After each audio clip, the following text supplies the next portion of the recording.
നിയമസഭാ തെരഞ്ഞെടുപ്പിൽ MSF seat ആവശ്യപ്പെട്ടിട്ടില്ലെന്ന് സംസ്ഥാന പ്രസിഡന്റ് PK നവാസ് പറയുന്നു. സംസ്ഥാന സെക്രട്ടേറിയറ്റ് അത്തരം ഒരു കാര്യം ചർച്ച ചെയ്തിട്ടുമില്ല. MSFന് സീറ്റ് ആവശ്യപ്പെടുന്ന രീതിയില്ലെന്നും PK നവാസ്. MSFനൊരു സീറ്റിലേക്ക് പരിഗണിക്കണമെന്നൊരു ആവശ്യം പാർട്ടിക്ക് മുമ്പിൽ ഞങ്ങൾ ആവശ്യപ്പെട്ടിട്ടില്ല. കാരണം അങ്ങനെ ആവശ്യപ്പെടുന്ന ഒരു പാരമ്പര്യമുള്ള പാർട്ടിയാണ്, സംഘടനയല്ല MSF. നിങ്ങളിപ്പോൾ പറയുന്ന പോലെ മറ്റ് വിദ്യാർത്ഥി സംഘടനകൾ, ഞങ്ങളുടെ തന്നെ യുവജന വനിതാ സംഘടനകളൊക്കെ സീറ്റ് ആവശ്യപ്പെട്ടേക്കാം. MSFനെ സംബന്ധിച്ച് അങ്ങനെ സീറ്റ് ആവശ്യപ്പെടുന്ന ഒരു സ്വഭാവമില്ല. ഞങ്ങളത് ചെയ്തിട്ടുമില്ല. ഇപ്പോഴും ഞങ്ങൾ പാർട്ടി MSFനെ പരിഗണിക്കണം, സീറ്റ് വേണമെന്ന് ഞങ്ങൾ പറഞ്ഞിട്ടില്ല. പാർട്ടിയാണ് തീരുമാനിക്കേണ്ടത്. അതിനെ അങ്ങനെ ഒരു ചർച്ചാ വിഷയമാക്കി ഒരു കാപ്പട്യത്തിലേക്ക് SFI കൊണ്ടുപോകേണ്ട കാര്യമൊന്നുമില്ല.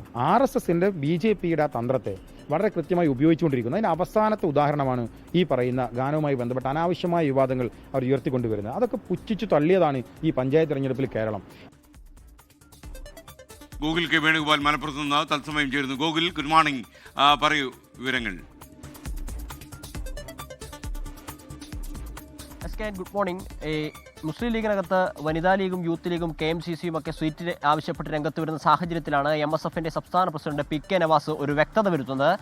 ലീഗിനകത്ത് MSFന് സീറ്റ് ചോദിക്കുന്ന ഒരു പാരമ്പര്യമില്ല എന്ന് പറയുന്നു. മാത്രമല്ല, ഈ MSFന്റെ സംസ്ഥാന പ്രസിഡന്റായിട്ടുള്ള PK നവാസ് തെരഞ്ഞെടുപ്പിൽ മത്സരിക്കുമെന്നും അത് താനൂരിലായിരിക്കുമെന്നും എന്ന തരത്തിലുള്ള വ്യാപകമായിട്ടുള്ള പ്രചരണങ്ങളും ഉണ്ടായിരുന്നു. മുസ്ലിം ലീഗിനകത്ത് അത്തരത്തിലൊരു ആവശ്യം യഥാർത്ഥത്തിൽ ഉയർന്നു വരികയും ചെയ്തിട്ടുണ്ട്. കാരണം MSFന്റെ സംഘടനാ കാലയളവിൽ മികച്ച പ്രവർത്തനങ്ങൾ നടത്തിയ ആളെന്ന നിലയിൽ PK നവാസിനെ പരിഗണിക്കണം എന്നൊരാവശ്യം മുസ്ലിം ലീഗിനകത്ത് ഉയർന്നു വന്നിട്ടുണ്ടായിരുന്നു. ഈ ഘട്ടത്തിലാണ് PK നവാസ് താൻ MSF എന്ന സംഘടനാ രീതിയിൽ ഇത്തരത്തിലൊരു ആവശ്യം മുന്നോട്ടേക്ക് വെച്ചിട്ടില്ല എന്ന കാര്യത്തിൽ വ്യക്തത വരുത്തി മുന്നോട്ടേക്ക് വരുന്നത്. MSFന്റെ സംസ്ഥാന സെക്രട്ടേറിയറ്റ് ആ വിഷയം ചർച്ച ചെയ്തിട്ടില്ല, പാർട്ടിയാണ് തീരുമാനിക്കുക എന്നൊരു കാര്യമാണ് PK നവാസ് പറയുന്നത്.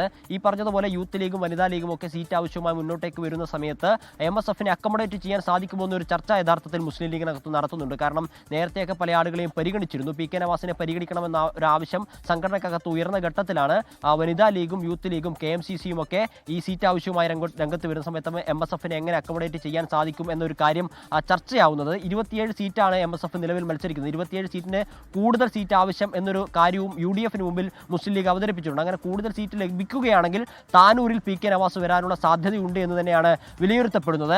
നേരത്തെ PK ഫിറോസ്, യൂത്ത് ലീഗിന്റെ സംസ്ഥാന അധ്യക്ഷൻ PK ഫിറോസ് മത്സരിച്ച മണ്ഡലമാണ് താനൂര്.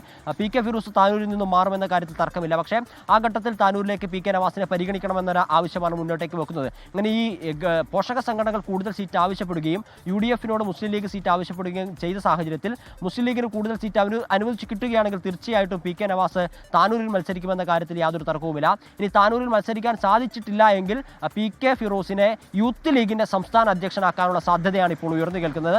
യൂത്ത് ലീഗിന്റെ സംഘടനാ തിരഞ്ഞെടുപ്പുകൾ ഇപ്പോൾ നടന്നു വരുന്നുണ്ട്. ഇപ്പോൾ മണ്ഡലം കമ്മിറ്റികൾ അല്ലെങ്കിൽ മണ്ഡലം സമ്മേളനങ്ങളാണ് നടക്കുന്നത്. അങ്ങനെ മണ്ഡല സമ്മേളനങ്ങൾ കഴിഞ്ഞ് സംസ്ഥാന സമ്മേളനം നടക്കുന്ന സമയത്ത് PK നവാസിനെ യൂത്ത് ലീഗിന്റെ സംസ്ഥാന അധ്യക്ഷനാക്കാനുള്ള സാധ്യത ഉയർന്നു കേൾക്കുന്നു. താനൂരിൽ ഒരു 50% PK നവാസിന്റെ പേര് തന്നെയാണ് കേൾക്കുന്നത്. PK നവാസ് ഈ കാര്യങ്ങൾ നിഷേധിക്കുകയാണെങ്കിൽ കൂടിയും PK നവാസിന്റെ പേര് അവിടെ ഉയർന്നു കേൾക്കുന്നുണ്ട്. അങ്ങനെ മത്സരിക്കാനുള്ള ഒരു സാധ്യത അവിടെ കളമൊരുങ്ങുന്നില്ല എങ്കിൽ PK നവാസ് യൂത്ത് ലീഗിന്റെ സംസ്ഥാന പ്രസിഡന്റായി മാറും എന്നതാണ് മുസ്ലിം ലീഗിൽ നിന്ന് അറിയാൻ സാധിക്കുന്നത്.